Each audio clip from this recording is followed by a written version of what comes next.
Herkese merhaba. Alaz Örgü kanalıma hoş geldiniz.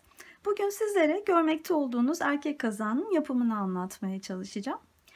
Kazak yakadan başlanan, robada artışlarla devam eden, gövdesi ve kolları dikişsiz bir şekilde örülen klasik bir kazak. Mümkün olduğunca basit anlatmaya, basit teknikler kullanmaya gayret gösterdim. Örgüye yeni başlayanların, hiç bilmeyenlerin de örebileceği, sevdiklerine hediye edebileceği bir kazak olmasıydı amacım. Bu konuda çok fazla istek vardı. Umarım o isteklere bu video ile cevap vermiş olurum. Kullandığım malzemeye bakalım. Şöyle bobin şeklinde satılan ince bir ip kullandım. Bu ipi 3 kat halinde ördüm. Bakın şöyle 3 katlı sardım ve o şekilde ördüm. Bu kalınlığıyla 100 gramında 233 metre ip oldu. Sizler de bu bantta yani 100 gramında 230, 250, 260 metre civarında olan iplerle örebilirsiniz. Buna ait teknik bilgileri video içinde paylaştım. Oradan da faydalanabilirsiniz. Şiş olarak da misinalı şişlerle ördük dikişsiz olduğu için. Yakada ve kollarda 40 santimetre, gövdede ise 100 santimetre misinalı şişler kullandım. Lastiklerde 3,5 numara, gövde kısmında yani düz örgüde 4 numara şişle ördüm. Yani 3,5 ve 4 numara 40 santimetre ve 100 santimetre misinalı şişleriniz olursa elinizde rahatlıkla örebilirsiniz. Ben kazağı M beden için ördüm ve bu beden için yaklaşık 450 gram ip kullanmış oldum. Videonun içerisinde diğer bedenler için de ölçüleri, sayıları paylaştım. O bedenler için daha az ya da daha fazla ip ihtiyacınız olacaktır. Ama ölçülerini ve sayılarını video içerisinde bulabilir ve örebilirsiniz. M beden için kazağın beden genişliği 58 santimetre oldu. Şu roba derinliği de yani omuzdan roba kol altına kadar olan kısım 26 santimetre oldu. Diğer ölçülerini kişiye bağlı olacağı için kol boyu, gövde boyu gibi sizler kendi öreceğiniz kişiye göre ayarlayabilirsiniz. Ama ben o diğer bir ölçüleri, kazağa ait bilgileri yine açıklamalar kısmında ekleyeceğim. Oradan da bakabilirsiniz. Evet, sevdiklerinizi örebileceğiniz güzel bir kazak olduğunu umuyorum. İsterseniz birlikte yapılışına başlayalım.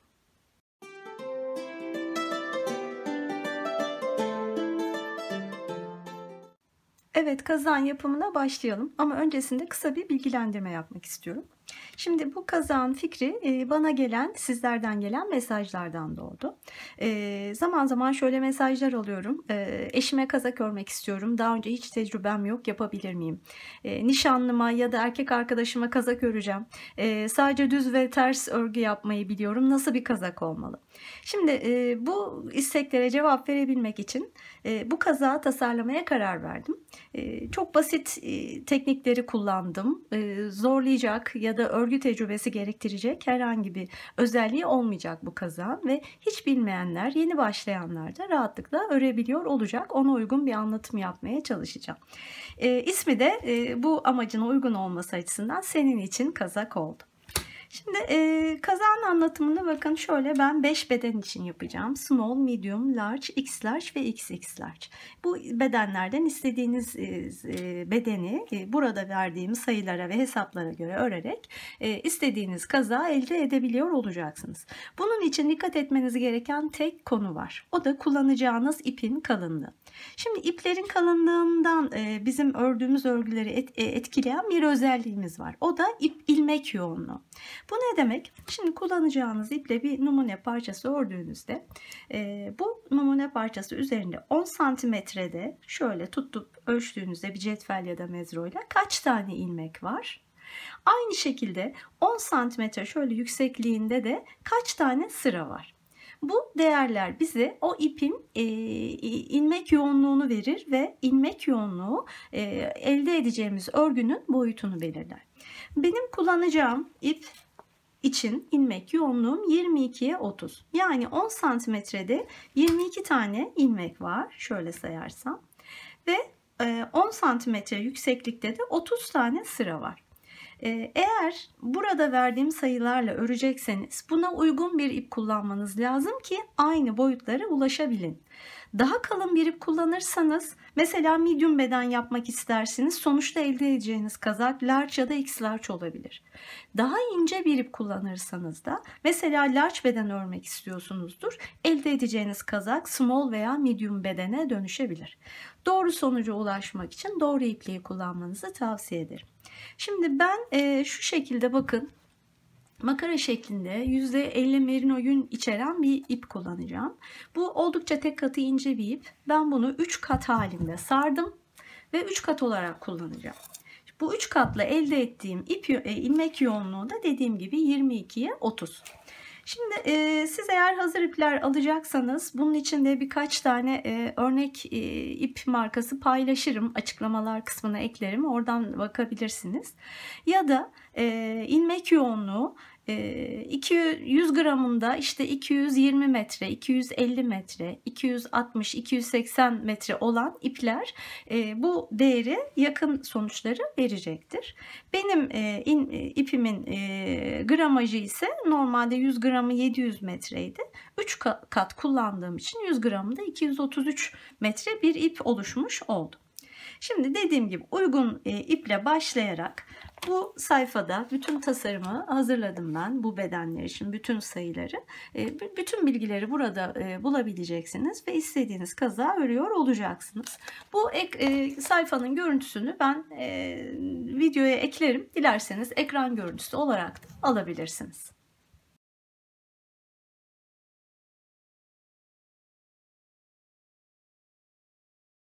Evet, örmeye başlayalım. Şimdi örgü için ben ipimin kalınlığına uygun olarak lastiklerde 3,5 numara, diğer düz olan kısımlarda 4 numara şiş kullanacağım.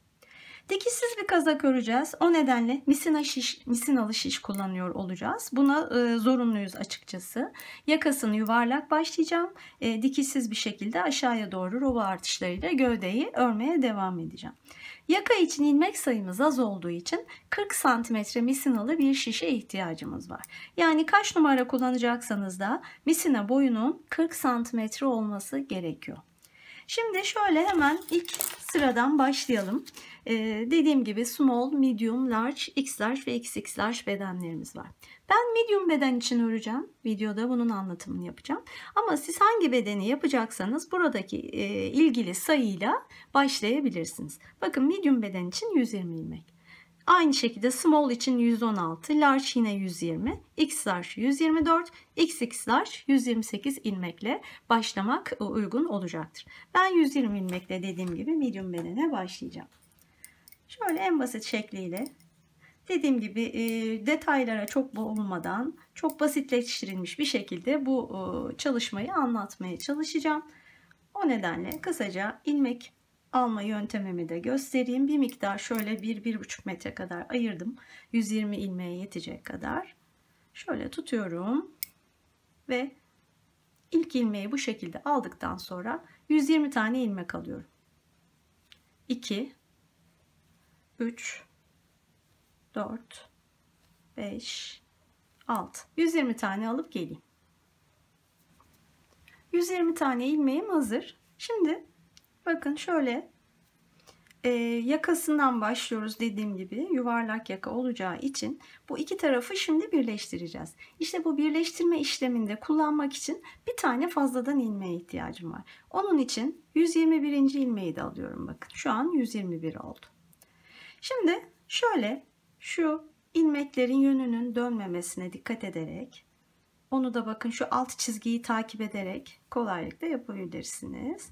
Bakın şu dönen yerleri düzeltiyorum. Bakın dönmüş burası. Onu da şöyle düzeltiyorum. Şu alt çizgiyi takip ettiğinizde tamamen hiç dönmemiş bir şekilde düz olması lazım birleştirirken. İlmekleri şöyle her iki tarafta şişin ucuna doğru getirdim. Artık birleştireceğim. Şimdi o fazla ilmeğimizi sol şişten şöyle sağ şişe alıyorum. Sağ şişe geçiriyorum. Ve o geçirdiğim ilmeğin içinden bu taraftaki ilk ilmeği, bakın o da şu, şöyle alıyorum. Onun içinden Şöyle alıyorum ve o ilmeği, fazla ilmek bakın şu, onu düşürüyorum araya. Ve bu ilmeği tekrar yerine takıp ipimi de şöyle çekiyorum o boşluğu almak için. Şöyle sıkıca çekiyorum. Bakın iki tarafı birbirine bağlamış olduk.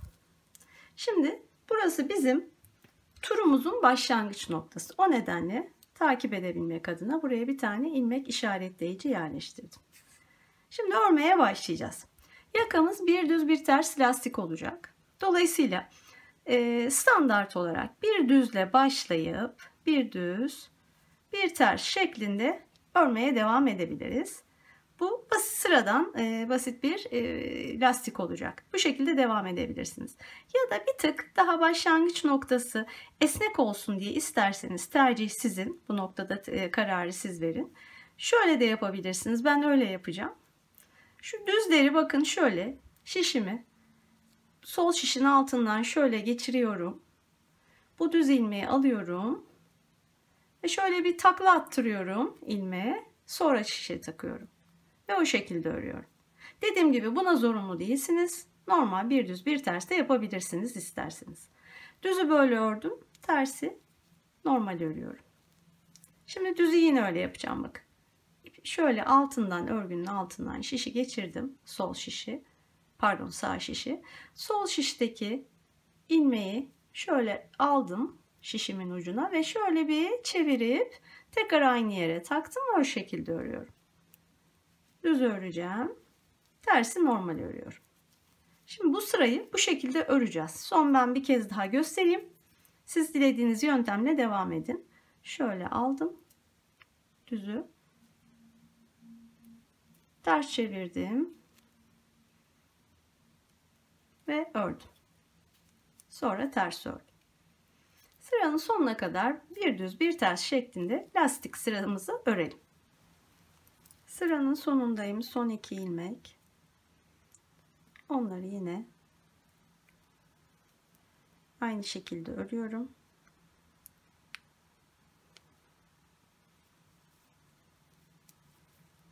Ve turu tamamladım. Bakın bu başlangıç noktasına geldiğimde bir sırayı bitirmiş oldum. Şimdi ikinci sıraya devam edeceğim.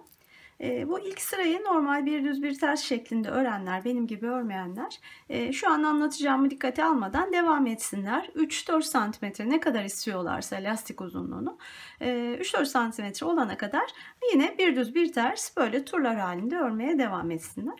Ben şimdi bu başlangıç kısmının zaten bu ilk sırada yaptığımda onun içinde biraz daha esnek ve tok durmasını istiyorum. O nedenle 2 sıra daha farklı öreceğim. Sonra lastiğe devam edeceğim. Şimdi onu göstereceğim.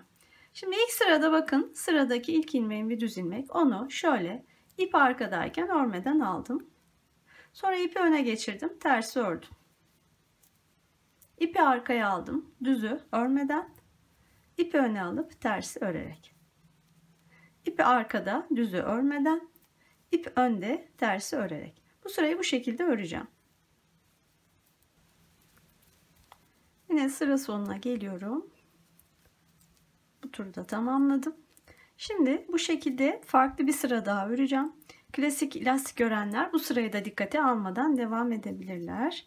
Şimdi bu sırada da bakın düzleri öreceğim. İlk ilmeğin bir düz ilmek. Normal ördüm düzü. Sonra tersi ipi öne alıp örmeden aldım. Yani tam tersi yapıyorum bir önceki sıraya göre. Düzü örüyorum. Tersi ipi öne alıp örmeden alıyorum. Düz örüyorum. Tersi örmeden alıyorum. Bu sırayı da öreceğim. Sonra normal lastiğe başlayacağım ben de. Evet, bu sırayı da tamamladım. Şimdi artık bundan sonra klasik lastikle başlayanlarla aynı durumdayız. Bir düz bir ters şeklinde lastiği örmeye devam edeceğiz. Bakın bir düz bir ters. Bu yaptığım işlem sayesinde başlangıç noktası biraz daha esnek ve tok bir görüntüye sahip oluyor ama dediğim gibi yapmak da zorunlu değil. Şimdi bir düz bir ters örerek lastiği istediğimiz uzunluğa kadar getirelim. 3-4 santimetre uygun olacaktır. Evet, lastiği bitirdik. Devam ediyoruz. Ben kendi ördüğüm lastiğin uzunluğunu paylaşayım sizinle.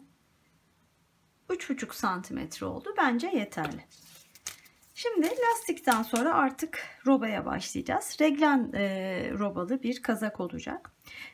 Bu tür reglen robalı kazaklarda 4 tane nokta olur ve oralarda artışlar yaparız. Bakın şöyle göstereyim. Şu yakamız, şöyle 4 tane noktamız var. Bu noktaları işaretleyeceğiz ve bu noktalarda artışlar yapacağız. Önce onu yapalım.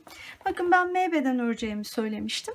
Şimdi şu bizim başlangıç işaretleyicimiz, başlangıç noktamız. Şu arka, burası arka, burası ön. Şunlar da kollar. Biraz küçük şöyle yaklaştırarak anlatayım. Bu bizim başlangıç noktamız arkanın ortasında, yani şurada. Şimdi ben M beden için öreceğim. M beden için bakın arka 38, ön 38 ilmek sayım. Kollarda 22'şer ilmek. Hemen yeri gelmişken diğerlerini de paylaşayım. Bakın small için arka ve ön 36, kollar 22. Large için arka ve ön 38, kollar 22. X large için arka ve ön 40, kollar yine 22. XX large için arka ve ön 40, kollar 24 ilmek. Şimdi M bedenden devam edelim. Bakın arka ilmek sayım 38. Ben şu noktadayım şimdi. Bu şekilde örme yönüm de bu şekilde. Sağdan sola doğru bu şekilde dönüyoruz o yuvarlaklarımızı. Dolayısıyla ben buradan bu şekilde öreceğim. Orta noktada olduğum için ilk reglen noktam bakın burası.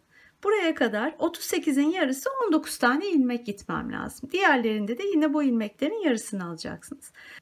Şimdi başlangıç noktasındayım. Bu reglen noktalarını yerleştirirken aynı zamanda lastik bittiği için artık 4 numaralı şişe geçeceğim. Misina uzunluğu yine 40 santimetre olacak. Henüz ilmek sayımız az olduğu için.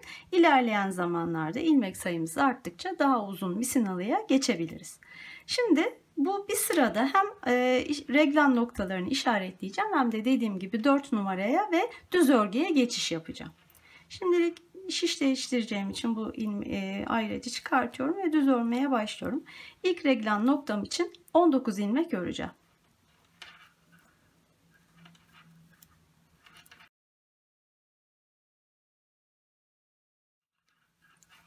...19 tane ilmeği ördüm.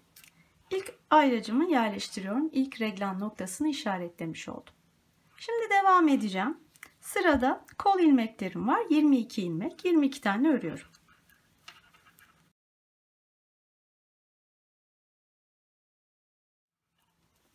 Kol ilmeklerimi ördüm. Yine ayracımı yerleştirdim. Bakın şimdi bu noktadayım. Tekrar ön ilmeklerimi örmem gerekiyor şimdi. 38 ilmek.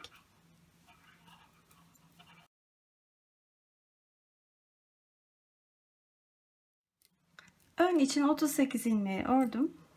Üçüncü ayracı yerleştirdim. Bakın şu an bu noktadayım. İkinci kol için 22 ilmek örüyorum.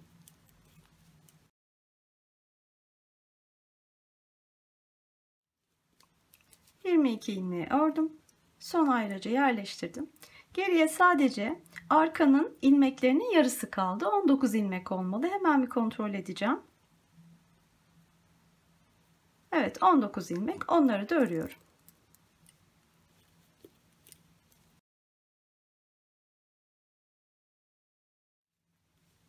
Başlangıç noktasına geldim. 3,5 numaralı şişle işimiz bitti şimdilik.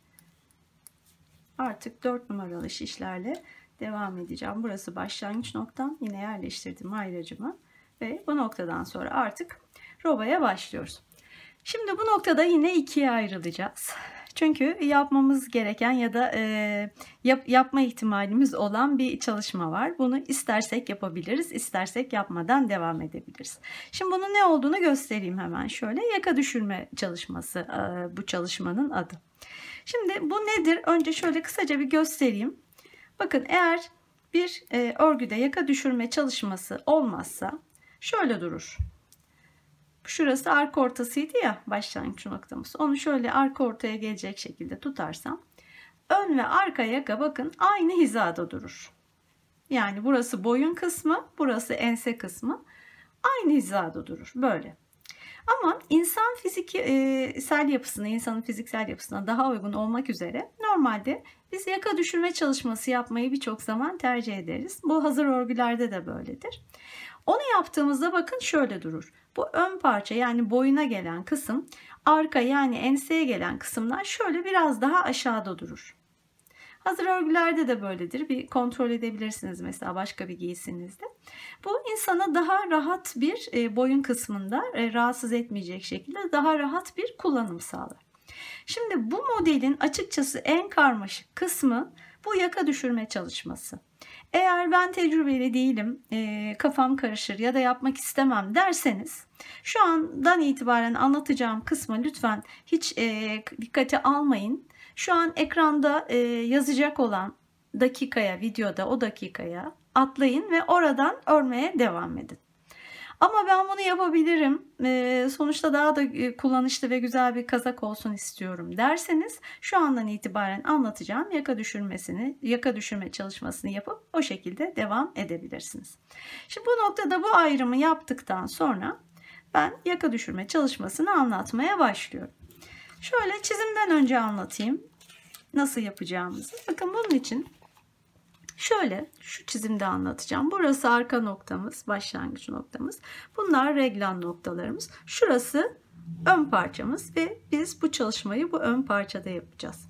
Aslında daha yuvarlak ve daha karmaşık yaka düşürme çalışmalarında kol kısmında da geri dönüşlerimiz oluyor ama ben burada basite indirgemeye çalıştığım için bu ön kısımda sadece düşürülen yaka çalışmasını anlatacağım size. Yaka düşürme çalışmasında kısa satırlar yöntemini kullanacağız ve o kısa satırlarla geri dönüşler yaparak, ön parçada geri dönüşler yaparak arkanın daha yüksek, önün daha aşağıda durmasını sağlamaya çalışacağız. Şimdi bu geri dönüşlerimiz ön parçanın, şurası ön parçamız, her iki tarafında beşer tane noktada, bakın 1, 2, 3, 4, 5, bu tarafta da 1, 2, 3, 4, 5. Beşer noktada yapacağım bu geri dönüşleri. Şimdi şu noktadayım. En son örgüm burada kaldı, başlangıç noktam. Buradan örmeye devam edeceğim. Şimdi bu çalışmayı yapmaya başlarken aynı zamanda reglan artışlarımıza da başlayacağız robadaki. Onlar nerede oluyor? Bu işaretledik ya 4 tane reglan noktası. O noktaların hemen öncesinde ve hemen sonrasında olacak. Ve 2 sırada bir olacak bu artışlarımız. Ön yüzlerde olacak. Şimdi bakın buradan başladım. İlk reglan noktasına geldim. Burada artışlarımı yaptım. Devam ediyorum. İkinci reglan noktasına geldim. Burada artışlarımı yine yapacağım. Devam edip bakın 3 ilmek sonra reglan noktasından 3 ilmek sonra, bu aralıkların her biri 3 ilmek çünkü. Buradan artık geri döneceğim. 1 numaralı nokta bu. Devam etmeyeceğim bu şekilde. Geriye döneceğim. Geriye döndüğümde örgünün ters yüzünde olmuş olacağım ve orada artışlar yapmayacağım. Buradan devam edeceğim. Yine bu noktayı geçeceğim. Bu noktayı geçeceğim. Başlangıç noktasına geleceğim. Onu da geçeceğim. Devam edeceğim. Burada artış yapmayacağım arka yüzde olduğum için. Bunu geçeceğim. Bunu geçeceğim. Bu 2 numaralı noktaya geleceğim. Buradan geri dönüş yapacağım. Ve burada yaptığım artışların karşılığını bu defa geri döndüğümde ön yüzdeyken buralarda yapacağım. Sonra tekrar başlangıç noktasına geleceğim. Bir geri dönüşü tamamlamış olacağız. Aynı şeyi ikinci kez devam edeceğim tekrar. Buradan yine yola çıkacağım. Birinciyi, ikinciyi artış yaparak geçeceğim. Bu defa 1'i geçip 3'e geleceğim. Çünkü burada artık geri dönüşü yapmıştım. 3'e geleceğim. 3'ten sonra tekrar geri döneceğim. O arkada yüzde artırma yapmadan bunları geçip 4'e geleceğim bu defa. Bu defa da burada 4'ten döneceğim. Yani bu şekilde 5 kere yaparak bu anlattığım işlemi toplam 10 adımlık şu zaten numaraladım. Bakın 1, 2, 3, 4, 5, 6, 7, 8, 9 ve 10 noktaları var. Bu 10 adımlık yaka düşürme çalışmasını tamamlamış olacağım. Aynı zamanda bu işlemi yaparken 5 kere roba artırmasını da yapmış olacağım. Bunu da birazdan tekrar üzerinden geçeceğiz. Şimdilik aklımızda tutalım. Şimdi ilk başta birazcık karışık gibi gelebilir ama yaparken daha kolay olduğunu göreceksiniz. Uygulamasına başlayalım. Şimdi başlangıç noktasındayım. Dediğim gibi buradan bu yönde ilerleyerek ilk reglan noktasına geleceğim. Artışı reglan noktasından 1 ilmek önce ve 1 ilmek sonra yapacağım için 1 ilmek kalana kadar örüyorum.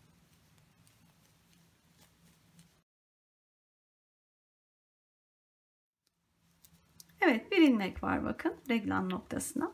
Şimdi burada artışımızı yapacağız. Sağ tarafta, bu taraf sağ tarafı bakın, noktanın sağ tarafta sağ artırma, sol tarafta sola artırma yapacağım. Onları da nasıl yapıyorum? Şu ipten, ilmekten önce şu aradaki ilmeği bakın, şu ilmeği şöyle alıp şişe bu şekilde takıyorum ve önden örüyorum.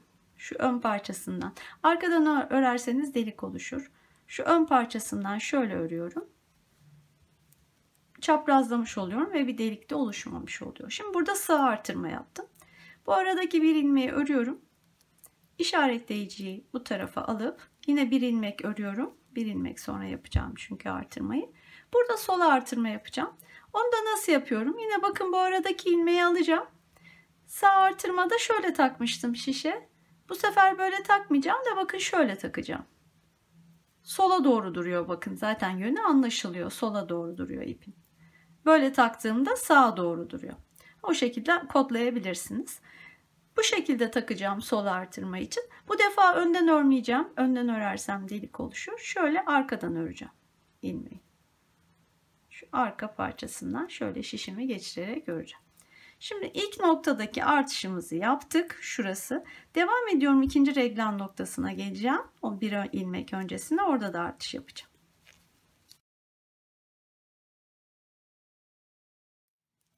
Şimdi o noktaya geldim ama hemen burada bir detayı şöyle paylaşayım. İki tane daha farklı renkte ayraç alacağım ve şu ilk geri döneceğim. Yani bu reglan noktasından 3 ilmek sonra, şu reglan noktasından 3 ilmek sonra. Bu noktaları bir başka renkle işaretleyeceğim ki orayı kaçırmayayım diye.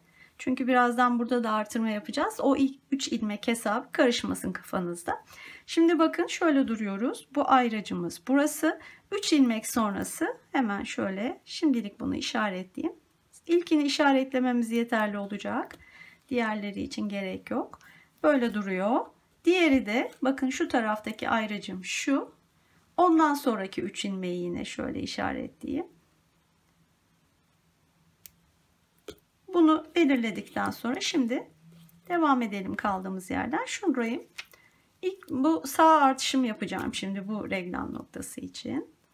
Nasıldı? İpi şöyle şişe takıyorum. Önden örüyorum.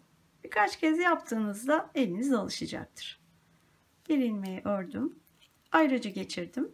Yine bir ilmek örüp ondan sonra reglan noktasını yapıyorum. Artışını. Bu defa bakın bu ipi böyle değil, böyle taktım. Ve arkadan şöyle arkaya şişimi geçirerek ördüm. Şimdi bakın ilk geri döneceğim nokta. 3 ilmek örmüş oldum aynı zamanda. Bir tane de artırdığım için 4 görünüyor burada. Zaten onun için işaretledim kafamız karışmasın diye. Şimdi artık çıkarabilirim bu işaretleyiciyi. Şimdi buradan geriye döneceğim. Örgümü çevirdim. Artık bakın ters yüzdeyiz. O nedenle ters öreceğiz. Bu geri dönüşlerde Alman kısa satırlar tekniğini uygulayacağım. Onu şöyle yapıyorum. Son ördüğüm ilmeği sol şişten sağ şişe geçiriyorum. Bakın şu an bir ilmek bu. İpimi şöyle arkaya doğru çekiyorum. Çift ilmek haline getiriyorum. Bu işlemi geri dönüşlerimizde böyle bir boşluk oluşmasın arada, kötü görüntü olmasın diye yapıyoruz. Çift ilmeğe dönüştürdükten sonra ne dedim? Arka yüzdeydik. Ters öreceğiz ilmekleri. İpi öne alıyorum. Ters örerek şimdi geriye devam edeceğim. Arka sırada artırma yapmayacağım. 2 sırada bir artırma yapacaktık. İlk reglan noktasını geçiyorum. İkinciyi geçiyorum. Sonra başlangıç noktasına geliyorum. Oraya kadar bir yapalım. Bakın ters örerek ilkini geçtim. Ayrıca geçirdim. Devam edeceğim. Ters örmeye. İkinci ayrıcı geçip başlangıç noktasına gelelim.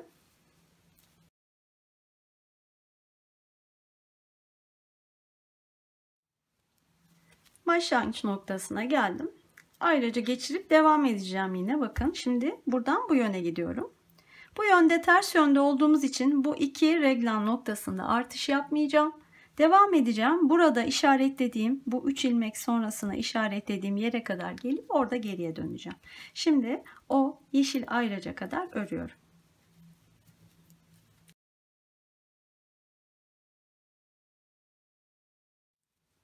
Bakın o reglan noktasına geldim. Geçiyorum 3 ilmek sonra geri döneceğim nokta var. Zaten oraya bu yeşil ayraçla anladım geldiğimi ve buradan tekrar geriye dönüyorum. Şimdi bakın orası şu 2 numaralı işaretlediğimiz nokta. Buradan geriye döndüğümde şimdi tekrar ön yüzde olduğum için burada yaptığım bu artırmaların karşılığını bu tarafta şimdi yapacağım. Hem bu reglan noktasında hem de diğer reglan noktasına ve tekrar başlangıç noktasına geleceğim. Burada önce çift ilmek haline getirelim yine bu dönüş ilmeğimizi. İpi öne aldım. Ördüğüm ilmeği sol şişten sağ şişe geçirdim ve şöyle geriye çekerek bakın yine çift ilmek haline getirdim. Şimdi bir ilmek kalana kadar örüyorum ki zaten hemen geldim oraya. Şimdi burada artışımı yapacağım. Sağ taraflarda sağ artışımız nasıldı? İpi aradaki ipi böyle takıyorum ve önden örüyorum. Şimdi reglan noktasını geçtim. Bir ilmek ördüm. Şimdi burada sol artış. Nasıldı? İpi bu defa böyle taktım ve arkadan batarak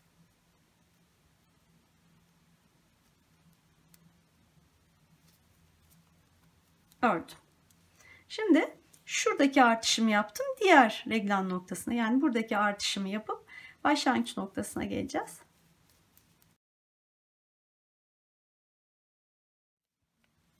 Evet, ayraçtan bir ilmek öncesindeyim. Önce sağ artış yapıyorum.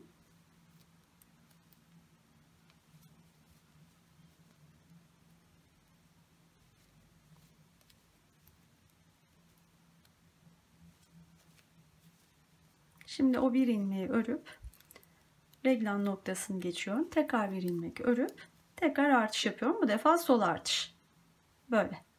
Ve şişimi arkadan batarak örüyorum. Şimdi başlangıç noktasına gelelim.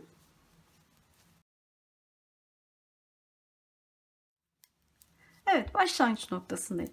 Şimdi bakın burada yapacağım bu 5 aşamalı işlemin birinci aşamasını tamamladım. Yani buradan çıktım. Buradaki ilk noktadan geri döndüm. Geldim. Buradaki ilk noktadan da geri döndüm. Tekrar başlangıç noktasına. Bu bir tekrar olmuş oldu. Bunun gibi 4 kere daha yapacağım. Toplam 5 kere kısa dönüş yapacağım. İkinciye başlayalım şimdi. Yine aynı şeyi yapacağım. Ön yüzde olduğum için şimdi burada artışlar yapacağım. Bu ayrıca kadar geliyorum. Evet, o noktadayım. İkinci artışları yapacağım. Bu arada her artışta her reglan noktasında 2 ilmek artırdığım için toplamda 8 tane ilmek artırmış oluyoruz. Şimdi geldim bakın yine hemen hızlıca yapalım artık. Sağ artırma yapıyorum. Ayraçtan sonra bir ilmek örüp sol artırma yapıyorum.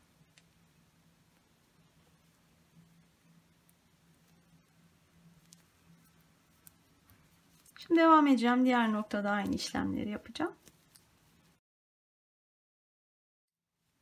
Evet, oradayım bakın. Bir ilmek var ayrıca. Hemen sağ artırma.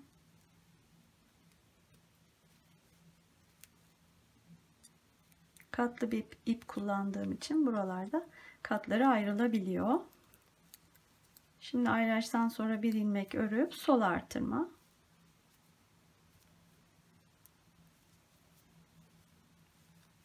Ve devam ediyorum. Az önce burada geriye döndüğüm ve çift ilmek haline getirdiğim şu 3 ilmek sonradaki ilmek.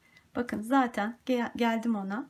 Şeklinden çok rahat anlayabiliyorsunuz. Böyle 2 ilmek bir arada gibi görünüyor şu ilmek. Şimdi bu benim geriye döndüğüm ilmek.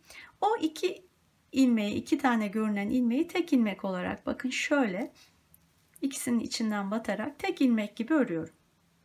Sonra 3 numaralı dönüşüm için 3 ilmek daha ilerliyorum. Artık çünkü işaretlemeye gerek yok. Bu çift ilmek haline getirdiğimiz ilmekler bizim referans noktamız olacak. Oradan itibaren 3 ilmek devam edeceğiz.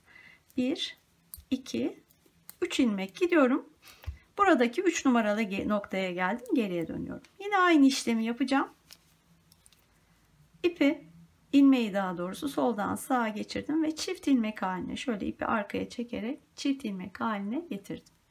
Şimdi arka yüzdeyi ters örüyorum. Bütün bu ilmekleri ters öreceğim. Yani şu iki noktayı geçeceğim, sarılar. Sonra başlangıç noktasına geleceğim, kırmızı. Onu da geçeceğim. Buradaki iki tane reglan noktamız var. Onları da geçeceğim arka yüzde olduğum için.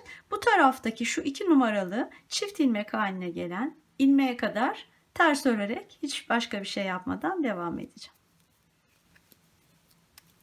Reglan noktasını geçtim, şu noktayı. Geri döndüğüm ilmeğe kadar geliyorum. Geldiğimde zaten onu anlayacağım. Bakın şu ilmek görüntüsünden belli. Farklı görünüyor diğerlerinden. Onu yine şöyle iki parçasından birden şişimi geçirerek tek ilmek şeklinde örüyorum. Yine katı ayrıldı. Şöyle bir daha öreyim. Evet, şimdi oldu. Ve 4 numaralı geri dönüş için 3 ilmek daha ilerliyorum. 1, 2 ve 3. Şimdi tekrar döndüm. Şimdi bu noktadan döndükten sonra bu iki reglan noktasında artışlarımı yapıp başlangıç noktasına geldiğimde ikinci turu da tamamlamış olacağım. Yine önce çift ilmek yapalım. Şöyle şişe aldım ilmeği. Geriye çekerek ipimi çift ilmek haline getirdim. Ayraçtan bir ilmek öncesine dek örüyorum. Artış yapacağım şimdi burada. Sağ artırma.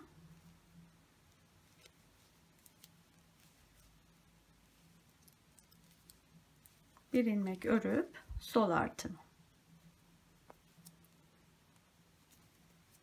Devam edelim. İkinci ayraçta da aynı işlemi yapalım.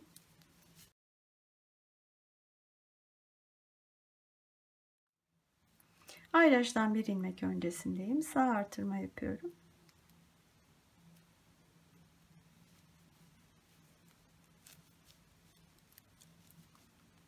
Sonrasında yine bir ilmek örüp sol artırma. Şimdi başlangıç noktasına gelelim.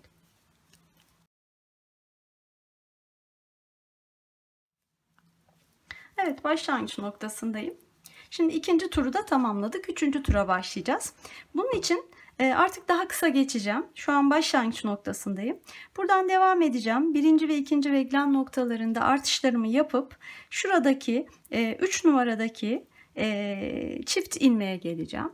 Onu tek ilmek gibi ördükten sonra 3 ilmek daha ilerleyip buradan geriye döneceğim. Şimdi o noktaya geleyim ama dediğim gibi geçerken bu noktalardaki artışları yapacağım. Hızlı bir şekilde geçip oraya geleyim. Evet, artırmaları yaparak bu iki noktada şimdi çift ilmeğe kadar geldim. Yine şeklinden anlayabiliyorum. Onu bu şekilde tek ilmek olarak ördüm. Ve tekrar 3 ilmek ilerleyip 5 numaralı noktadan geri döneceğim.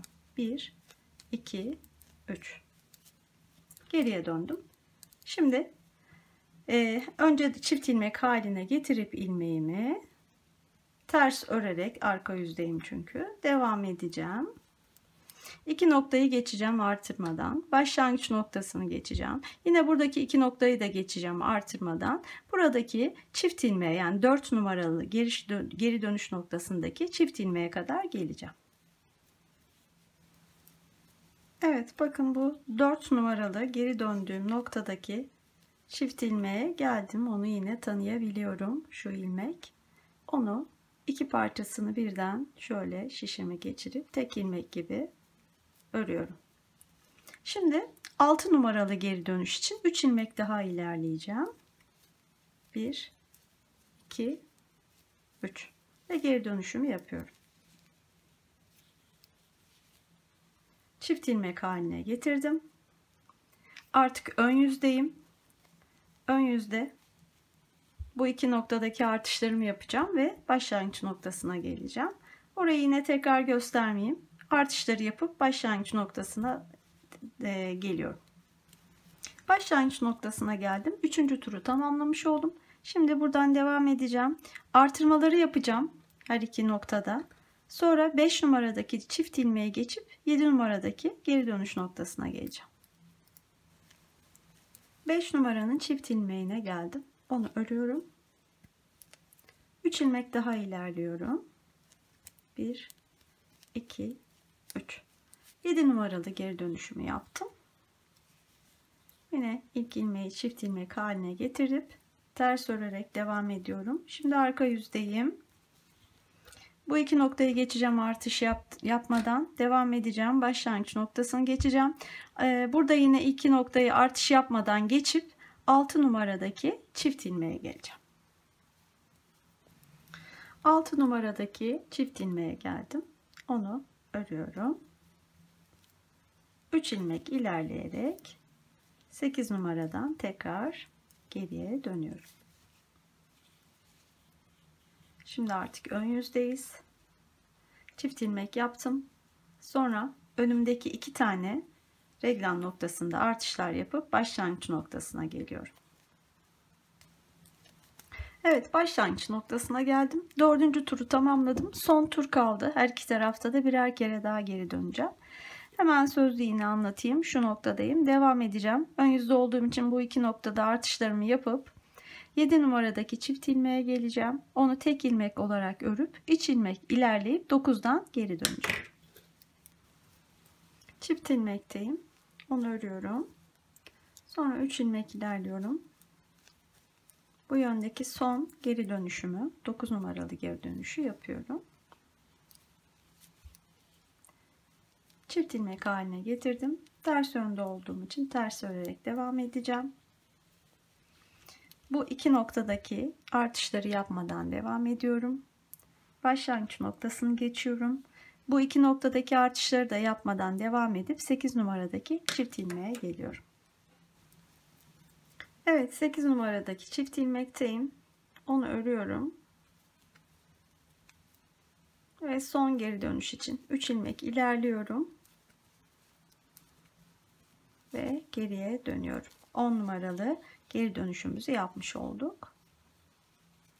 Çift ilmeği oluşturuyorum.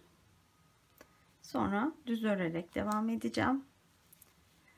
Bu iki reglan noktasında artışlarımı yaptıktan sonra başlangıç noktasına geliyorum.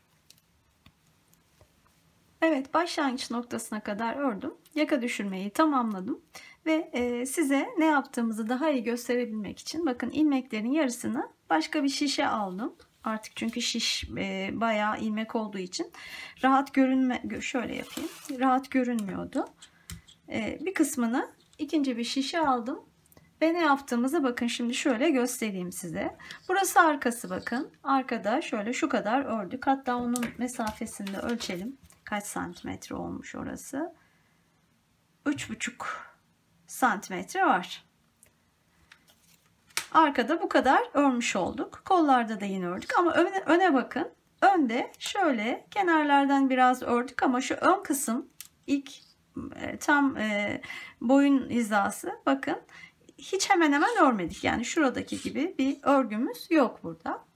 Şöyle katladığımda yaka düşürmenin bak nasıl durduğunu da göstermiş olayım bakın.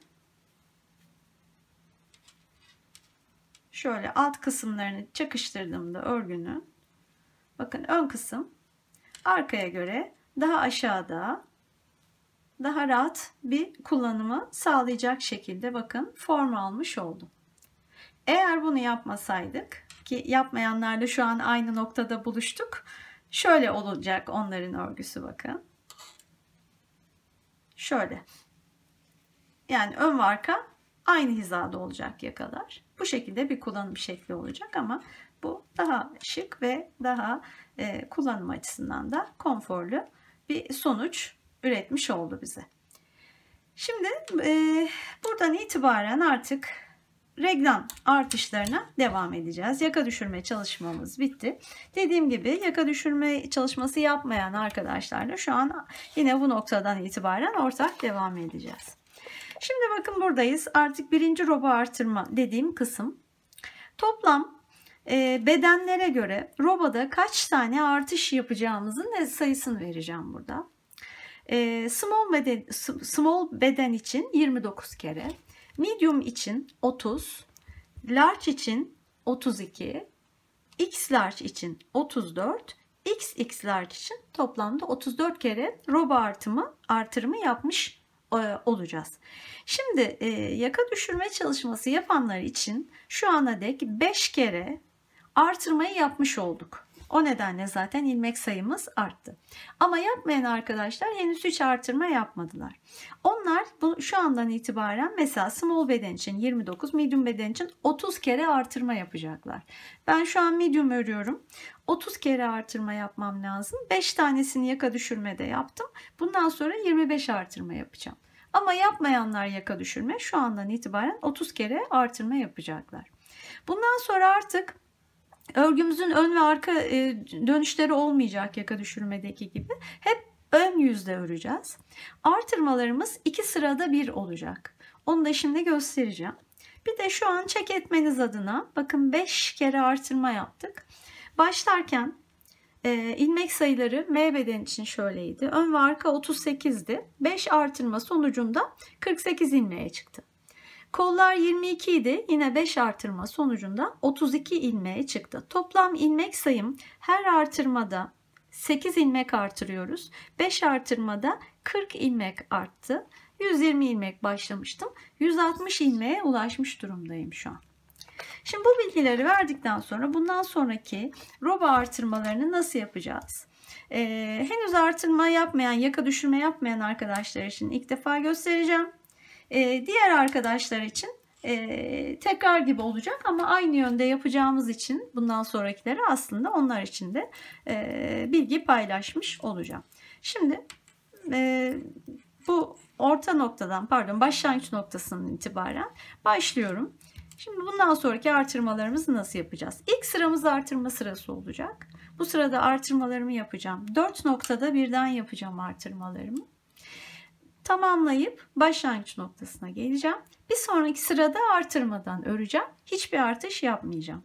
Bu sıraların takibini eğer örgüye bakarak yapamazsınız, zor gelirse ya da işaret koyabilirsiniz. Ya da yanınızda bir kalem, kağıt bulundurabilirsiniz. Artırma sırasında mısınız yoksa ara sırada mısınız? Onu not alabilirsiniz. Bu şekilde kendinize kolaylıklar sağlayabilirsiniz.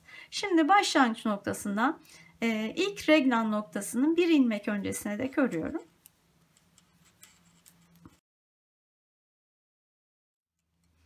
Bir ilmek öncesine dek geldim bakın. Burada sağ taraflarda sağ artırma, sol taraflarda sol artırma yapıyoruz. Reglan noktasından bir ilmek öncesinde. Sağ artırmayı bakın şöyle yapıyorum. Tekrar olsun. Şöyle ipi şişe kaldırıyorum. Önden batarak örüyorum. Bir tane sağ artırma yapmış oldum. Aradaki ilmeği örüp ayrıca geçiriyorum. Tekrar araya bir ilmek örüp şimdi sol artış yapacağım. Sol artışı da nasıl yapıyorum? Yine bu ilmeği bu şekilde ama şişe böyle takmıyorum. Çünkü bu sağ artış ve sağa bakın yönü bakıyor. Bu şekilde takmıyorum. Sol artış yapacağım. Bu şekilde takıyorum. Zaten yönü de sola bakmış oluyor. İlmeğimi de şöyle arkadan örüyorum delik olmaması için. Şimdi birinci noktayı ördüm. İkinci noktayı da örelim birlikte.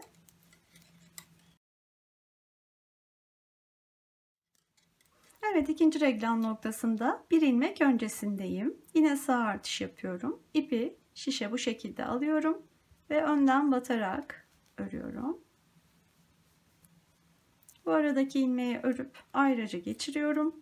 Tekrar bir tane ilmek örüyorum araya. Ondan sonra sol artırma için ipi bakın bu şekilde şişe takıyorum ve arkadan örüyorum. İkinci reglan noktasındaki artışı da yapmış oldum. Şimdi gerisini anlatmayayım. Devam edeceğim örmeye. Üçüncü ve dördüncü reglan noktalarındaki bu artışları da yaptıktan sonra başlangıç noktasına geleceğim. Orada tekrar görüşelim. Bu sırayı örerken bu yaka düşürmesi yapanlar için sadece bir hatırlatma yapmak istiyorum. Bakın bu ön taraftaki 9 ve 10. noktalardaki geri dönüş ilmeklerimiz, çift ilmeklerimiz şu an henüz örülmeden duruyor. Sadece onlara geldiğimizde tek ilmek olarak örüp devam edeceğiz. Onu göstereyim. Bakın buradaki çift ilmekteyim. Onu şu şekilde ikisini birlikte örerek aldım. Devam ediyorum. Bu 9 numaradaki geri dönüş noktasındaki çift ilmekti. Şimdi 10 numara içinde devam edeyim. Hemen zaten yakında o da. Geldiğimde bakın onu da anlayabiliyorum. Şu ilmek.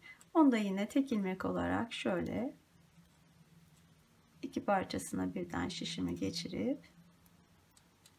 tek ilmek olarak örüp devam edeceğim. Yani bunları tek ilmek örmeyi unutmayalım. Artık onlar da örüldüğü için yaka düşürmeden geriye herhangi bir şey kalmadı. Ön tarafta gayet düzgün oldu. Şimdi başlangıç noktasına dek örelim. Evet, başlangıç noktasına kadar ördüm ve artırma sırasını tamamladım. Şimdi bu sırada artış yapmayacağım. Yani buradan başlayacağım. Sıranın sonuna kadar bütün ilmekleri düz örerek hiç artırma yapmadan devam edeceğim. Artırma olmayan sırayı örmüş olacağım. Ondan sonraki sırada yine 4 tane reglan noktamızda her birinde önce ve sonrasında olmak üzere ikişer tane ilmek artırıp toplamda 8 tane yine ilmek artıracağım. O da ikinci artırma olacak. Ondan sonraki sırada yine artırma yapmayacağım. Anlaşıldı sanıyorum. Bundan sonraki süreçte bir sıra artırıp bir sıra artırmadan örmeye devam edeceğiz. Sayılarını az önce paylaştım. Yaka düşürme yapanlar buradaki sayılardan 5 daha eksik. Yaka düşürme yapmayanlar buradaki sayılar kadar bedene göre artırmalarını yapacaklar. Sonrasında ulaşacağımız ilmek sayılarını da paylaşacağım. Hata yapıp yapmadığınızı zaten o ilmek sayılarından anlayabileceksiniz. Aynı zamanda artırma sayısını kaç tane yaptığınızı yine örgü üzerinden saymanız zor olursa ilmek sayılarından da kontrol edebilirsiniz. Onun için check etmeniz açısından en azından kol ilmek sayılarını paylaşayım. Bu artırmalar sonucunda ulaşacağımız. Small beden için 80, medium beden için 82, large beden için 86, x large için 90, xx large için 92 ilmek. Bu ilmeklere doğru bir şekilde artırma yaptığınızda, ulaştığınızda bu artırmaları da yapmış olacaksınız zaten. Evet, artırma kısmını devam edelim örmeye. Sonrasında tekrar görüşelim. Evet, en son konuştuğumuz birinci roba artışlarını tamamladım. Ben medium beden örüyordum. Bakın şuradan tekrar göstereyim. Birinci roba artırmaları için medium bedende toplam 30 tane artırma yapmam gerekiyordu. Bu artırmalar sonucunda kol ilmek sayım 82, ön ve arka ilmek sayım 98 olacaktı. Şimdi bu noktaya ulaştım. Yani toplamda bakın şöyle robayı göstereyim. 30 tane artırma yaptım birer sıra aralıklarla. Ön ve arka için 98 ilmeğe, kollar için de 82 ilmeğe ulaştım. Şu anki roba uzunluğunu da vereyim. Henüz yeterli değil bu uzunluğumuz. Bakın şöyle yaklaşık 22-22,5 santimetre kadar, bunun en az 25-26 santimetre olması gerekiyor. Şimdi neden daha doğrusu iki farklı roba artırmamız var? Şimdi birinci roba artırmalarını tamamladık. Bir de ikinci roba artırmamız var arkadan. Buna neden gerek duyduk? Şimdi şu an bu birinci roba artırmalarımız sonucunda ulaştığımız kol ilmek sayımız, yani benim için 82 ilmek. Kol için yeterli. Yaptığım hesaplara göre bakın yine şuradan göstereyim. Kol ilmeklerimiz şöyle şurası. Bu 82 ilmekle oluşan şu kol genişliği medium beden için yeterli. Dolayısıyla buradan itibaren artık kolları artırmayacağım. Çünkü öbür türlü kolları da artırmaya devam edersem kollar çok bol olacak. Ama gövde henüz yeterli genişliğe ulaşmadı. Aynı zamanda roba boyumuz da gerekli uzunluğa ulaşmadı. O nedenle bu ikinci aşamada artırmalarımızı kollarda yapmayacağız. Sadece ön ve arkalarda yapacağız. Burada yapacağımız artırmalar sonucunda kol ilmek sayımız değişmeyecek. Bakın burada zaten ilk etapta 80, 82, 86, 90 ve 92 ilmeğe ulaştık bedenlere göre. İkinci roba artırmalarımız sonucunda bu kol ilmeklerimiz yine sabit kalacak ama ön ve arka ilmek sayılarımız artacak. Yine ben medium beden için örnek verirsem şu an 98 ilmekteydim. Bu ikinci kısımda 6 artırma yapacağım. Bunun sonucunda 12 ilmek daha artacak. Ön ve arka ilmek sayılarım ve 110 ilmeğe ulaşacağım. Yani bu ikinci etaptaki artırmalarımız sadece ön ve arkada olacak ve ön ve arkanın ilmek sayısını genişletmeye yönelik. Ayrıca da robanın şu boyunu şu an için dediğim gibi yetersiz. Bunu da yeterli seviyeye getirmeye yönelik olacak bu yapacağımız artırmalar. Kaç kere yapacağız? Bedenlere göre hemen paylaşayım. Small bedenden yine başlıyorum. Small beden için 5, medium beden için 6, large için 7, x large için 6, XX large için 10 kere artırma yapacağım. Bu artırmalarım sonucunda ulaşacağım ön ve arka ilmek sayılarımda yine small için 104, medium için 110, large için 116, x large için 120, XX large için 128 ilmek olacak. Şimdi şöyle bundan sonra yine artırmaları iki sırada bir yapmaya devam edeceğim bu yapacağım artırmalarda, ama artıracağım noktalar şöyle göstereyim. Bakın başlangıç noktasındayım şu an. Yine iki sırada bir yapacağım için bu sıra en son artırmadan örmüştüm. Bu sıra artırma sıram olacak. Bu arada şu ayraçları neden bu şekilde kullanıyorum? Belki sizin de işinize yarar. Kırmızı ayracı taktığımda şöyle göstereyim bakın. En son siyah ayraç takılıydı ve artırma yapmamıştım. Siyah taktığımda artırma yapmıyorum. Kırmızı taktığımda artırma yapıyorum. Şimdi kırmızı taktım. Bu sırada artırma yapacağım. Bu şekilde takibi kolay oluyor benim için. Siz de dilerseniz bu yöntemi kullanabilirsiniz. Şimdi bu sırada artırma yapacağım. Nerelerde artırma yapacağım? Bakın devam ediyorum. Burası arka parçamız. Şu kola geleceğim. Şu noktaya geldiğimde ayracın bu tarafında artırma yapacağım. Çünkü arka burası bakın. Ama diğer tarafında burası, şurası kol. Şöyle bakın. Burası kol. Şurada artırma yapmayacağım. Burada da yine işinizi kolaylaştırmak için, bunlar şart değil, ben fikir olsun diye paylaşıyorum. Mesela buraya bir siyah ayraç takabilirim. Buradan şunu anlayacağım. Buraya geldiğimde, bu ayraca geldiğimde bu ayracın bu tarafında artıracağım ama bu siyah ayraç olan tarafında artırma yapmayacağım. Kolun diğer tarafına devam edeceğim. Bakın burada yine artırma yapmayacağım bu tarafta. Çünkü kolun diğer ucu burası. Ama geleceğim bu ayrıca. Burada arttırmayacağım ama öne geçtiğimde bakın bu taraf ön parçam. Bu ayracın sol tarafında artırmazken sağ tarafında artıracağım. Devam edeceğim. Buraya geleceğim. Yine ön parça. Burada artırma yapacağım bu ayraçta ön tarafında ama kol tarafında yine yapmayacağım.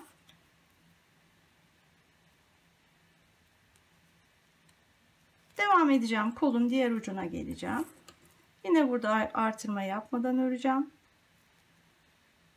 Ama bu ayracın bu tarafında artırma yapıp sırayı tamamlayacağım. Bu artırma sıram olacak. Bir sonraki sırada yine artırmadan öreceğim. Yine aynı şekilde. Her artırma sırasında 4 ilmek artacak. 2 ilmek arkada, 2 ilmek önde. Şimdi dediğim sayılarda bu artırmalarımızı tamamlayalım. İkinci roba artırmalarımızı ve şu ön ve arka için bu ilmek sayılarına ulaşalım. Ondan sonra tekrar görüşelim. Evet, ikinci roba artırmalarını da tamamladım. Bakın ben medium beden için 6 kere daha artırdım. Bunun sonucunda kol ilmek sayım 82'de kalırken ön ve arka ilmek sayım 110'a ulaştım. Şimdi size gösterebilmek için ve de prova edebilmek için bakın ilmeklerin yarısını ikinci bir misinalı şişe aldım. Şöyle genişçe açılsın diye. Hem ölçebilmek için dediğim gibi hem de prova etmek istedim. Şimdi bu noktada açıkçası sizlere de prova etmenizi öneririm. Şimdi şöyle bir ölçüsünü vereyim. Önce önden ölçüyorum. Şu reglan ölçüsünü. Şuradan ölçersem bakın 26 santimetre oldu. Bu uzunluğun standart ölçülere göre small ve medium için 25-26 santimetre. Daha büyük bedenler için large, x large ve xx large bedenler için 28-30 santimetre kadar olması gerekir. Şimdi ben buradaki bu hesaplarımı standart beden ölçülerine göre yaptım ve ona uygun olduğunu düşünüyorum. Ama yine de kişiden kişiye vücut ölçüleri değişebildiği için bu noktada mutlaka sizin de bu şekilde ilmekleri ya ikinci bir şişe bir kısmını ya da bir ip parçasına geçirerek öreceğiniz kişiye prova etmenizi öneririm. Şöyle de yapalım bakın. Bu şekilde ilmekleri açtığınızda ikinci bir şişede yerleştirip kolaylıkla öreceğiniz kişinin başından geçirip prova edebilirsiniz örgünüzü. Burada işte bu reglan uzunluğu yeterli mi? Bu gövde genişliği yeterli mi? Bunlara karar verebilirsiniz. Eğer gövde genişliği yeterli değilse birkaç sıra daha artırma yapabilirsiniz. Gövde genişliği yeterli ama reglanı kısaysa robası, o zaman da artırma yapmadan birkaç sıra daha örebilirsiniz. Bunları bu noktada karar vererek devam ederseniz dilediğiniz ölçüde daha uygun bir kazak olmuş olur. Şimdi artık bu noktada kol ve gövde ayrımına geçeceğiz. Şimdi onu birlikte yapalım. Evet, yedek şişi çıkardım. İlmeklerim yine şimdi 100 cm misinası olan örgü şişimde. Şimdi arka ortadayım, yani başlangıç noktasındayım. Buradan başlayacağım. İlk kol ayrımına kadar olan ilmekleri öreceğim. Evet, ilk kol ayrımına geldim. Şimdi burada kol ilmeklerimizi ayıracağız. Önce gövdeyi öreceğiz çünkü. Bunun için buradan itibaren, bu ayraçtan itibaren başlayan kol ilmeklerimi, bakın diğer ikinci ayraca kadar 82 taneydi. Onları şöyle bir iğneye bir ip parçası geçirdim ve bunu alacağım. O ilmekler orada bekleyecekler. Gövdeyi öreceğiz önce, ardından kolları öreceğiz. Şöyle bakın, ilmekleri iğneye geçirip iğneden de şöyle şişe alıyorum. Bu ayraca kadar bütün ilmekleri bu şekilde ipe geçireceğim.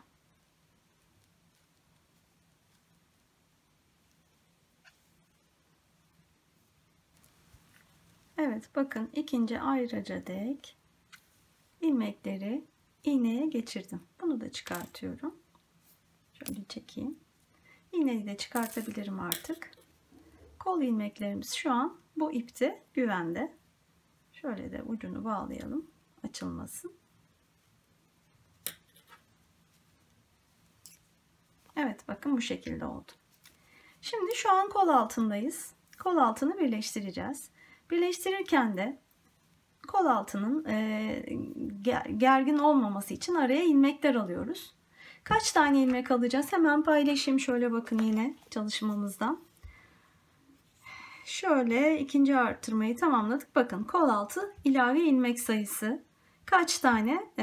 Small bedenden itibaren hemen paylaşıyorum. Small için 12, medium için 14, large için 16, x large için 16, xx large için 18. Ben medium ördüğüm için 14 tane şimdi kol altına ilmek alacağım ilave olarak. Her iki tarafa da yapacağız bunu.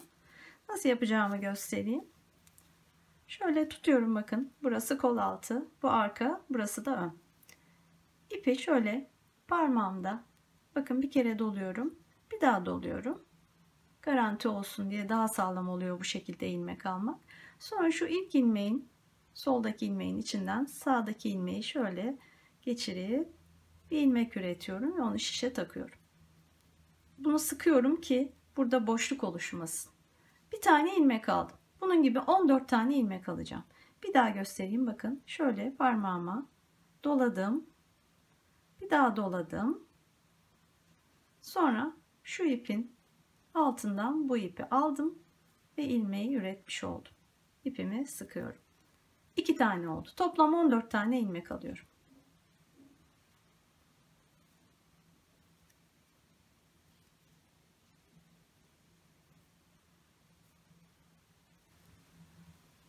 ...14 tane ilmeği tamamladım. Artık iki tarafı birleştirmeye hazırız. Bakın bu taraftan bu tarafa devam ederek ilmeği örüyorum ve arayı birleştirmiş oluyorum. Bu ilmeği de sıkı tutacağım. Şöyle iyice çekiyorum. Sonraki ilmeği örerken de birkaç tane öyle sıkı örelim ki orası gevşek olmasın. Bakın kol altını birleştirdik. Şimdi devam edeceğim. Ön ilmeklerini öreceğim. Diğer kol ilmeğine, şu sarı ayraca geldiğimde kol ilmeği başlıyor. Burada tekrar aynı işlemi yapacağız. Evet, oraya kadar geldim. Yine ayrıca çıkartıyorum. Yine iğnemde bakın bir parça ip var. Kol ilmeklerini bu iğneye geçiriyorum.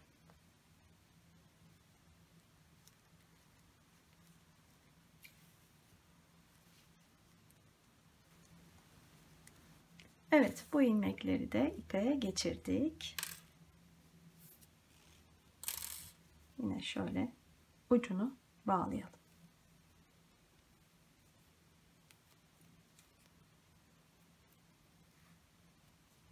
Yine kol altına aynı şekilde 14 tane ilmek alacağım.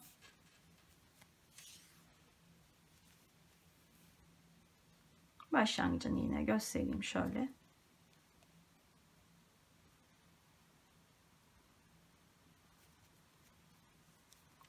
İyice sıkıyorum. 1 2 14'e tamamlayacağım.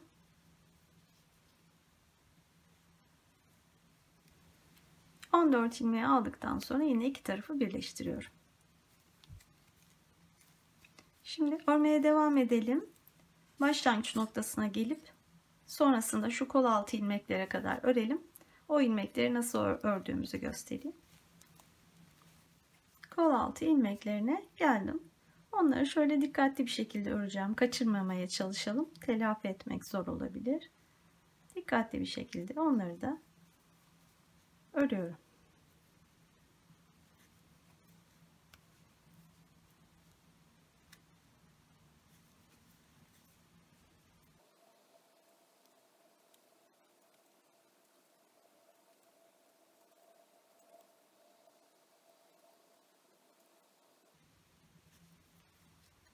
Evet, sonrasında da gövde ilmeklerinden örmeye devam ediyorum. Şimdi artık gövde ilmeklerimiz oluştu. Diğer kol altında yine bu şekilde öreceğiz. Bu gövde ilmeklerinin kaç tane olduğunu şöyle paylaşayım yine çalışmamızdan. Ben kendi durumum için 14 ilmek aldım. Kol altına her ikisine de toplam 28 ilmek oldu. Daha öncesinde bu ön ve arka ilmeklerim 110 ilmekti, her biri 220. 28 daha toplam 248 ilmeğe ulaştım. Gövde ilmek sayım bu. Farklı bedenler için small'da bu sayı 232 olacak. Large için 264, X large 272, XX large için de 292 ilmek olacak. Şimdi bundan sonra bu ilmeklerle yuvarlaklar halinde herhangi bir farklı bir uygulamamız olmaksızın örmeye devam edeceğiz gövdeyi etek ucuna kadar. Bu boy ne kadar olacak konusunu ben ördüğüm noktada sizinle paylaşacağım, ne kadar ördüğümü. Ama tabii ki boy konusu kişiden kişiye göre değişeceği için siz kendi durumunuz için istediğiniz uzunlukta örebiliyor olacaksınız. Şimdi bu kısmı ben tamamlayayım gövdeyi. Lastiğe geldiğimizde tekrar görüşelim. Evet, kazağın gövdesini örmeye devam ettim. Bakın şöyle göstereyim. Kol altından itibaren ölçüsünü de vereceğim hemen. Buradan itibaren ölçüyorum.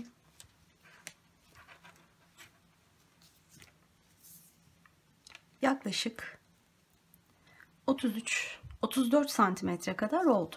Şimdi ben öreceğim kişiye göre bu boyun uzunluğunun ne kadar olması gerektiğini belirledim. Şimdi standart tablolarda ben buraya o standart ölçüleri aldım.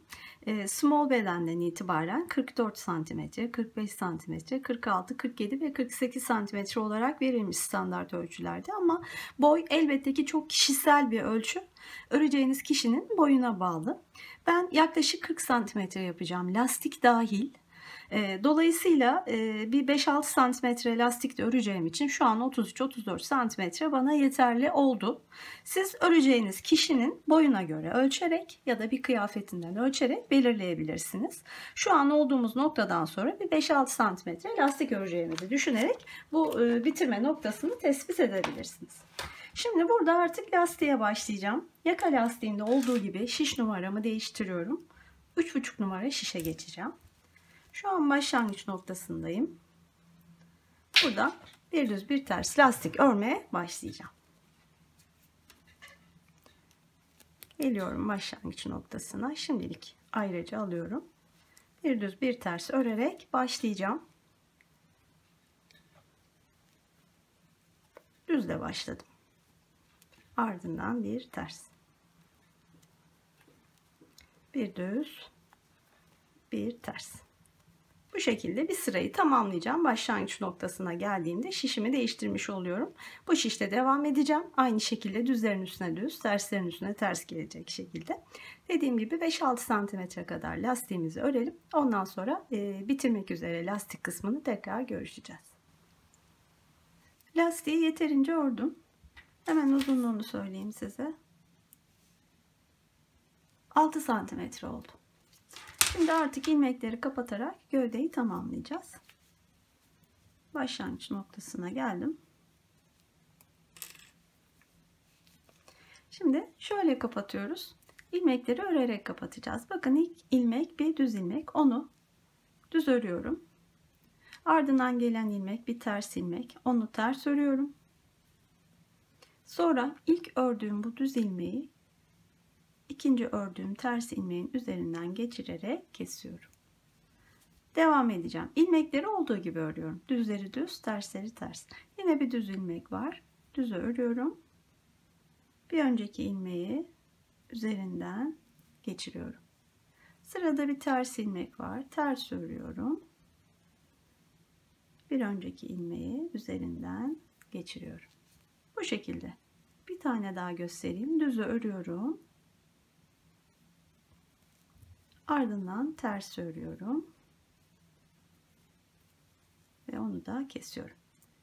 Şimdi bu şekilde, bu basit bir yöntem. İlmekleri sonuna kadar keseceğiz. Geleceğiz bu noktada. Arada minik bir açıklık oluyor. Bir iğne ile iki tarafı birleştirerek bitirebilirsiniz. Şimdi ben farklı bir teknik kullanacağım kapatmak için. Biraz daha zor bir teknik. Bu kazak basit bir kazak olacağı için o tekniği burada göstermiyorum. Bu herkesin yapabileceği bir kazak olacak çünkü. O tekniği eğer görmek ve uygulamak isterseniz başka videolarım da var. Onu açıklamalar kısmına eklerim. Oradan bakabilirsiniz. Şimdi bu şekilde ilmeklerimizi kapatalım. Gövdeyi bitirmiş olalım. Evet, gövdeyi tamamladıktan sonra sıra şimdi kollarda. Ben kolun bir tanesini ördüm. Şöyle göstereyim size. Kesmeleriyle beraber kolu tamamladım. Şimdi ikinci kolda neler yaptığımı size örerek anlatacağım. Hatırlarsanız kol ilmeklerine bir ip parçasını almıştım. Öncelikle onları şişe geçirdim. Şiş numaram yine 4 numara, gövdeyi ördüğümüz numara. Ama misina boyu 40 santimetre. Bu sayıdaki ilmekler için dikişsiz örme konusunda 40 santimetre misinalı şiş uygun olacaktır. Şimdi kaç tane ilmeğimiz var? Hemen şöyle bakalım. Notlarımızdan medium için bakın, kol ilmek sayısı 82 tane. Şu an 82 tane ilmeğim var. Gövdede kol altına ilave aldığım ilmek sayım da yine medium beden için 14 taneydi. Şimdi bakın şöyle, o 14 ilmeği şurada görebiliyoruz zaten. Şimdi bu 14 ilmeğin orta noktasından ipimi bağlayacağım. Şöyle kenardan itibaren sayıyorum. 1, 2, 3, 4, 5, 6, 7. Yani orta noktam bakın şurası. Oradan ipimi bağlayacağım. İlk ilmeğim şurası olacak. İlmekler çıkaracağız buradan şimdi. Şuradan başlıyorum bakın. Buradan başlayacağım. 7 tane ilmek çıkaracağım. Sonra kol ilmeklerine devam edeceğim. Diğer tarafta yine 7 tane ilmek çıkartacağım. İpimi buradan bağlayarak başlıyorum.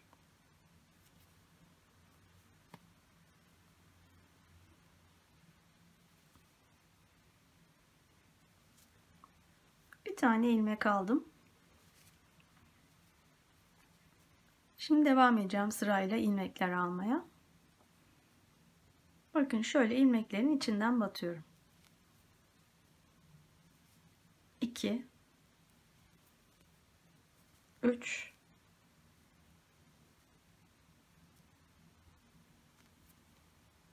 4 5 6 7. Şimdi bu kısımdan 7 tane ilmek çıkardım. Şimdi kol ilmeklerimiz bakın burada başlıyor. Arada da şöyle bir boşluk var. Bu boşluğun kapanmasını sağlamamız lazım. Onun için tam şu orta noktadan, bakın bu iki tarafın orta noktası hemen hemen şurası. Şuradan şöyle, şuradan batarak bir tane ilmek alıyorum ve sıkı tutuyorum ipimi. Sonra kol ilmeklerini örmeye devam ediyorum. Bakın orayı kapatmış olduk. Şimdi kol ilmeklerini öreceğim. 82 taneydi. Sonuna kadar geleceğim. Yani şuraya kadar geleceğim.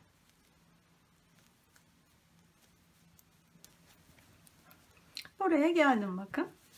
Şimdi buradan yine 7 ilmek alacağım şuradan başlayarak, ama aradaki boşluğu kapatmak için yine şöyle orta noktadan, şöyle şuradan bir tane daha ilmek çıkartıyorum.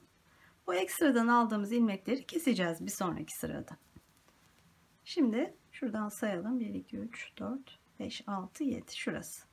Buradan başlıyorum yine 7 tane ilmek almaya.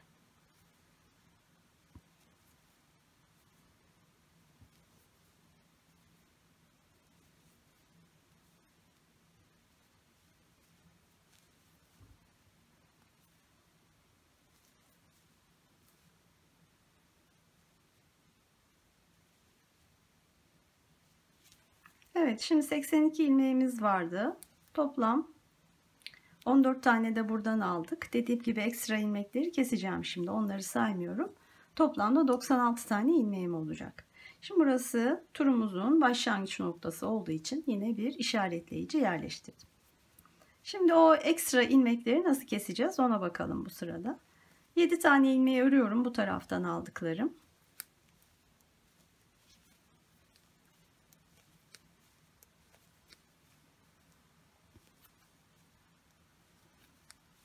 Şimdi 8. ilmek bu aldığım ekstra ilmek. O ilmeği, bu kol ilmeklerinin yanındaki de kol ilmeklerinin ilk ilmeği. Onunla birlikte öreceğim. Şöyle yönünün ortaya doğru bakmasını istiyorum. Yani sağ kesme yaparak birlikte öreceğim. Bakın bu iki ilmeği şöyle önden ikisine birlikte geçirdim şişimi. Birlikte alarak sıkı da tutuyorum.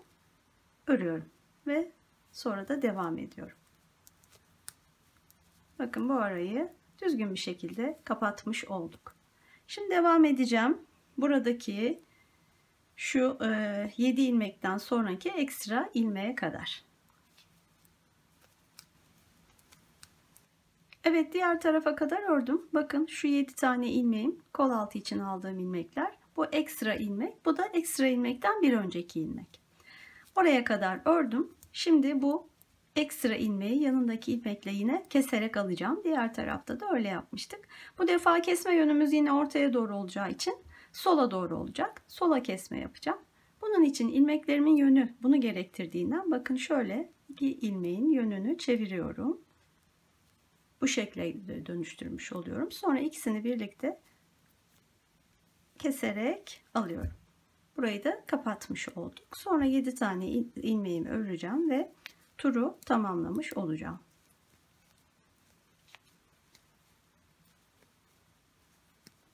Bakın burası da böyle oldu. Her iki tarafında hem birleştirmiş olduk hem de o delikleri kapattık. Şu an dediğim gibi 96 ilmeğim var. Diğer bedenler için de bakalım. Bakın small için 92 olacak. Medium 96 dedim. Large için 102. X large için 106. XX large için 110 ilmek olmuş olacak. Şu an kol ilmeklerimiz. Şimdi bundan sonra kolu örerken diğer şu kolda göstereyim. Kesmeler yapacağız. Bakın şöyle. Kol altından bileğe doğru ilerledikçe kesmeler yapacağız. Şimdi bunlar kaç tane olacak? Hangi aralıklarla olacak? Hemen onu söyleyeyim. Şimdi bunun sayısı ve aralıkları açıkçası kol boyuna bağlı. Standart olarak bedenlere göre kol boylarını şöyle görebiliriz bakın. Small için 45 cm. Bunlar kol altından itibaren, yani şu noktadan bileğe kadar ölçtüğümüz uzunluk olacak. Small için 45 cm, medium için 47, large için 49, x large için 50, xx large için 52 cm. Bunlar tabii ki kişiden kişiye değişebilir. Siz öreceğiniz kişiye göre ufak değişiklikler yapabilirsiniz bu ölçülerde. Şimdi kesmelerimizin aralıkları, bakın ben şöyle görebilmeniz için işaretleyicilerle kesme yaptığım noktaları işaretledim. Aralıkları 2'şer santimetre. Yani bakın iki kesmenin arası 2 santimetre. 2 santimetrede bizim ip kalınlığımıza göre, ip yoğunluğumuza göre 6 sıra yapıyor. Bu demektir ki 6 sırada bir kesme yapacağım. Kaç tane kesme yapacağım? Yine bedenlere göre söyleyeyim. Small için 18 tane, medium için 19, large için 21, x large için 22, xx large için 23 kere kesme yapacağım. Bu 6 sırayı nasıl yapacağım? Şimdi göstereceğim. Şu noktadan itibaren şimdi bu ekstra ilmekleri kestik. Nihai sayıya ulaştık. Buradan itibaren 5 sıra öreceğim. 6. sırada kesme yapacağım. Sonra ardından tekrar 5 sıra öreceğim. Tekrar kesme yapacağım. Bu şekilde devam edeceğiz.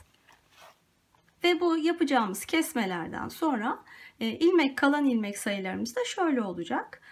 Small için 56, medium için 58, large için 60, XX large için 62, X large için 62, XX large için 64.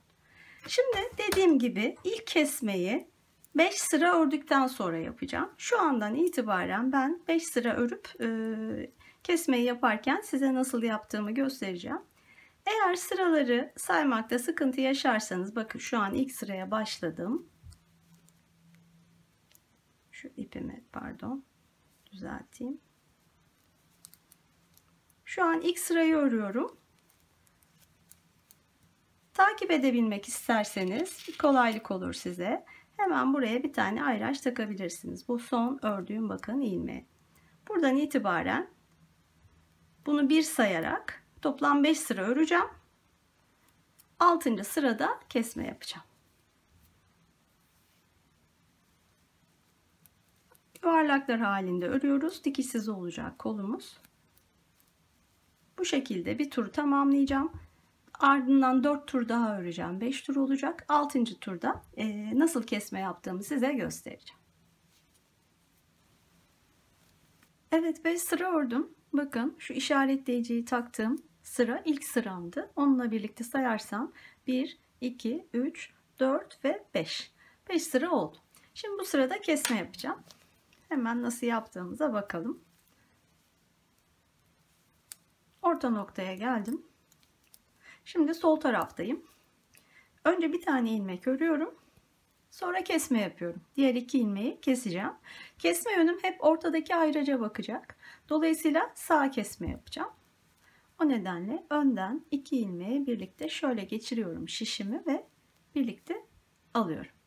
Şimdi bu tarafta kesmemizi yaptık. Diğer taraftaki kesme için ayraçtan önceki 3 ilmeğe kadar öreceğim.